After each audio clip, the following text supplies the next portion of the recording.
මම හේමා කුමාරි. මට මේ MI එකක් හැදිලා ස්ටෙන්ට් දාපු එක්කෙනෙක්. ඊට පස්සේ මට මේ දැන් ටික දවසකට කලින් අත පණ නැති වුණා වගේ වුණා.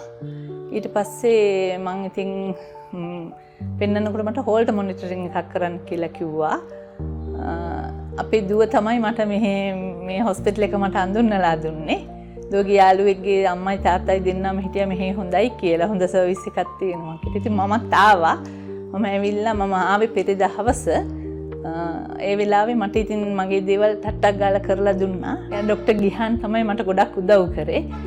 ඉතින් මේ දැන් දවස් දෙකක් වෙනවා. මගේ දේවල් ඉතින් ඉක්මනට කරලා දුන්නා. හොඳ සර්විස් එකක් තියෙනවා. නර්සස්ලාත් හොඳයි, ડોක්ටර්ස්ලාත් හොඳයි.